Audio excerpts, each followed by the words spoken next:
Walaupun jalani balapan yang mengecewakan di Imola dan Monaco, Sergio Perez nampaknya semakin dekat ke perpanjangan kontrak untuk jadi rekan setim Max Verstappen di Red Bull tahun depan.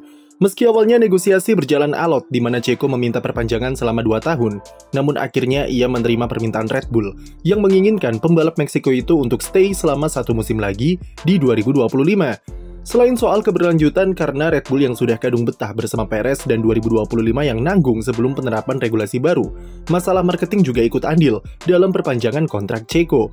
Meksiko adalah pasar terbesar penjualan Red Bull dan mereka tidak bisa melepas Perez yang merupakan lokal hero karena bisa mempengaruhi penjualan minuman berenergi itu di sana. Secara performa, Christian Horner sendiri berpatokan terhadap penampilan Perez dalam 6 balapan pertama, di mana ia bisa meraih 4 kali podium, dan 3 diantaranya adalah finish runner-up. Kesulitannya di Imola dan Monaco dianggap Horner hanya permasalahan di seputaran optimalisasi setup, yang memang jadi penghambat Red Bull di kedua balapan tersebut. Ia percaya jika tim bisa memberikan mobil dengan settingan terbaik kepada Checo, maka sang pembalap bisa kembali ke performa seperti awal musim ini.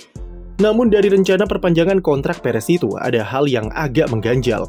Padahal kami berpikir jika Red Bull akan menunggu lebih lama untuk memutuskan siapa rekan setim Verstappen musim depan, mengingat situasi pasar pembalap F1 yang lumayan panas saat ini. Terutama ada beberapa pembalap yang sedang on fire belakangan ini yang sebenarnya patut untuk Red Bull pertimbangkan sebagai opsi alternatif. Salah satunya adalah pembalap dari lingkungan keluarganya sendiri, yaitu Yuki Tsunoda. Tsunoda yang berstatus sebagai pembalap lulusan Red Bull Junior sejak debutnya pada 2021 sampai sekarang sudah memasuki musim keempatnya, sama sekali tidak masuk ke dalam radar untuk dipromosikan ke tim utama. Jika kita berkaca ke performa Tsunoda 1-2 tahun yang lalu, mungkin wajar saja jika dia tidak dipertimbangkan untuk naik ke Red Bull karena penampilannya yang tidak konsisten dan mentalnya yang belum terbentuk. Namun sejak 2023, pembalap Jepang ini sudah menunjukkan improvement yang sangat terlihat, terutama sejak tidak adanya sosok Pierre Gasly yang pindah ke Alpine. Tidak adanya Gasly memaksa Tsunoda untuk step up untuk tampil sebagai leader di dalam tim, dan ia berhasil menunjukkan itu musim lalu dengan tampil dominan terhadap rekan setimnya, serta menjadi ujung tombak tim di sirkuit. Memasuki 2024, Tsunoda kembali melanjutkan transformasinya sebagai pembalap masa depan di F1 bersama Racing Bulls. Meski mengawali musim dengan buruk, dengan berkonflik di GP Bahrain dengan Daniel Ricciardo, dan kembali gagal raih poin di Arab Saudi, Tsunoda mulai menunjukkan performa sebenarnya di GP Australia, dengan raih poin perdananya di 2024, di mana ia finish di posisi 7. Setelah itu, Tsunoda menjadi pembalap langganan 10 besar, dan dia sudah mencetak poin dalam 5 dari 8 balapan sejauh ini, termasuk poin yang ia dapat di sprint di Miami. Performanya dalam 2 balapan terakhir bisa dibilang sangat impresif. Di Imola, Tsunoda bisa tempati posisi ketiga di sesi FP2 dan akhir sesi Q2, kemudian ia tutup dengan berhasil start dari posisi ke-7 di depan Lewis Hamilton. Sayangnya start buruk membuat balapannya sedikit buyar, karena tertahan lama di belakang Nico Hülkenberg memaksanya untuk pit stop lebih awal, dan kecepatannya di akhir stint menjadi lambat, dan dia cuma bisa finish di posisi ke-10.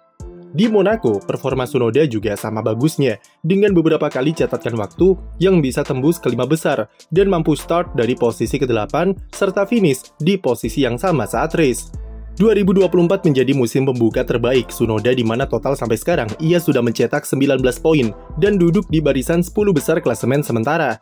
Selain itu, Tsunoda juga bisa tampil konsisten, dan selalu finish di depan Daniel Ricciardo sejak konflik kecil mereka berdua di Bahrain.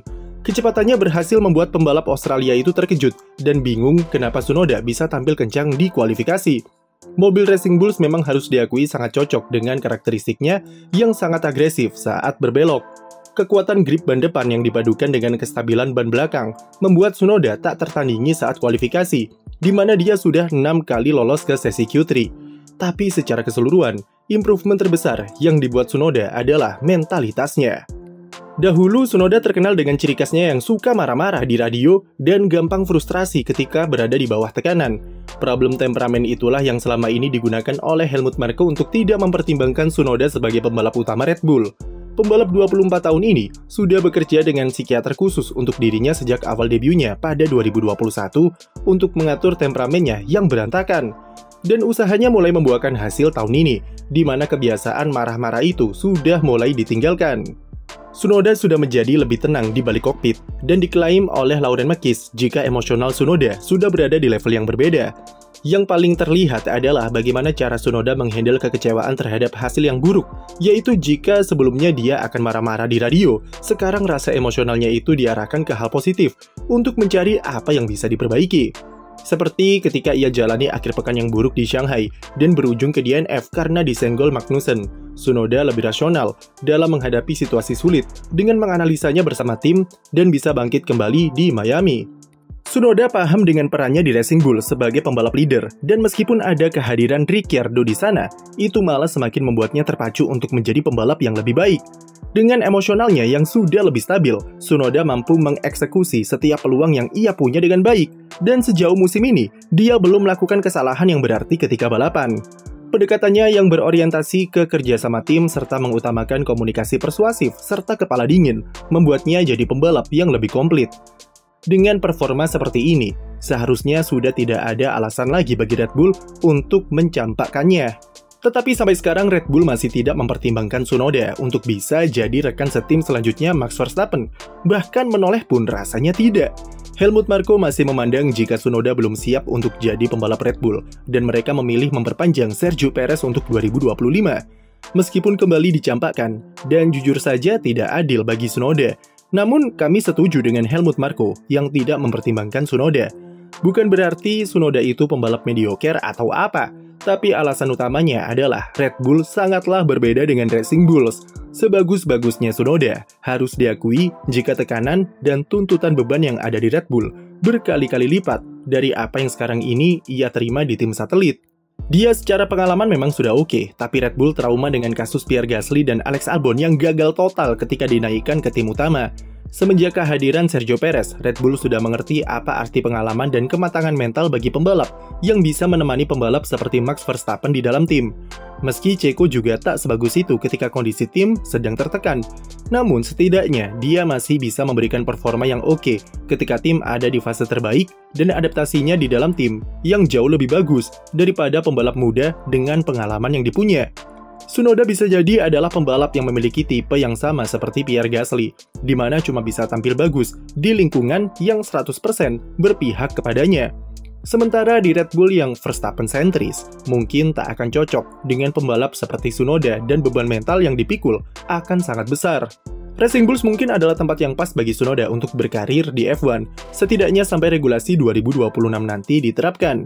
Faenza adalah rumah keduanya, dan dia sudah sangat nyaman di sana dengan chemistry yang sudah dibangun kokoh bersama tim. Selain itu, faktor Honda yang cabut dari Red Bull dan pindah ke Aston Martin pada 2026 juga jadi faktor penghalang Tsunoda untuk naik ke tim utama. Honda dan Tsunoda juga saling terikat satu sama lain. Tsunoda tak bisa melepas Honda karena dia adalah sponsor dan backingan utama, sementara Honda juga tak bisa melepas sang pembalap karena terikat kontrak dan tanggung jawab untuk tetap mendukung talenta lokal di F1. Honda juga punya rencana sendiri bagi Tsunoda karena mereka tentu ingin menempatkannya di mobil pabrikan sendiri di Aston Martin suatu saat nanti. Siapa tahu mata batin Lawrence Stroll akan terbuka jika ia harus mengganti putranya sendiri. Yang jelas meskipun berat dan tidak adil melihatnya dicampakkan begitu saja oleh Red Bull, tapi mungkin inilah keputusan terbaik bagi Tsunoda untuk bisa tetap berkarir di F1 secara kompetitif. Dan bergabung ke tim besar belum tentu juga akan berakhir dengan bahagia, yang mana di kasus Tsunoda mungkin lebih baik stay bersama Racing Bulls yang sudah jadi keluarga kedua baginya. Sekian video dari kami, jangan lupa beri like dan subscribe untuk konten F1 lainnya.